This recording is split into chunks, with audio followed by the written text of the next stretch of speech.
सभी भक्तजनों को जय श्री कृष्ण। श्री सुखदेव जी कहते हैं, महर्षि अंगिरा ने कहा, राजन, जिस समय तुम पुत्र के लिए बहुत लालायित थे, तब मैंने ही तुम्हें पुत्र दिया था।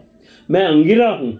ये जो तुम्हारे सामने खड़े हैं स्वयं ब्रह्मा जी के पुत्र सर्व समर्थ देवऋषि नारद हैं। जब हम लोगों ने देखा कि तुम पुत्र शोक के कारण बहुत ही घने अज्ञान अंधकार में डूब रहे हो, तब सोचा कि तुम भगवान के भक्त हो, शोक करने योग्य नहीं हो, अतः तुम पर अनुग्रह करने के लिए ही हम दोनों यहाँ आए हैं। राजन, सच्ची बात तो यह है कि जो भगवान और ब्राह्मणों का भक्त है उसे किसी अवस्था में शोक नहीं करना चाहिए। जिस समय पहले मैं तुम्हारे घर आया था, उसी समय मैं तुम्हें परम ज्ञान का उपदेश देता, परंतु मैंने देखा कि अभी तो तुम्हारे हृदय में पुत्र की उत्कट लालसा है, इसलिए उस समय तुम्हें ज्ञान ना देकर मैंने पुत्र ही दिया।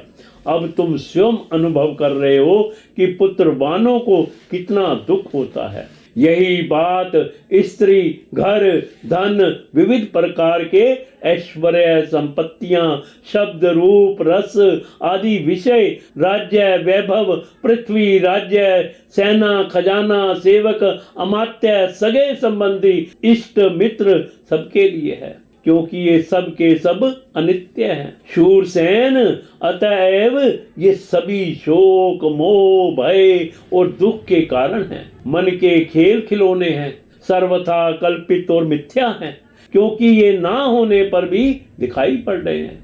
यही कारण है ये एक क्षण दिखने पर भी दूसरे क्षण लुप्त हो जाते हैं। ये गंधर्व नगर स्वप्न, जादू और मनोरथ की वस्तुओं के समान सर्वथा असत्य हैं।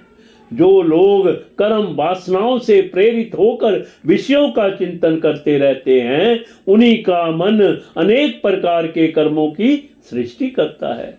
जीवात्मा का यह देह जो पंचभूत, ज्ञानेंद्रिय और कर्मेंद्रियों का संघात है, जीव को विविध प्रकार के क्लेश और संताप देने वाली कही जाती है। इसलिए तुम अपने मन को विषयों में भटकने से रोक कर शांत करो, स्वस्थ करो और फिर उस मन के द्वारा अपने वास्तविक स्वरूप का विचार करो तथा इस द्वैत भ्रम में नित्यत्व की बुद्धि छोड़कर परम शांति स्वरूप परमात्मा में स्थित हो जाओ। देव ऋषि नारद ने कहा, राजन, तुम एकाग्रचित्त से मुझसे यह मंत्रोपनिषद ग्रहण करो। इसे धारण करने से 7 रात में ही तुम्हें भगवान संकर्षण का दर्शन होगा।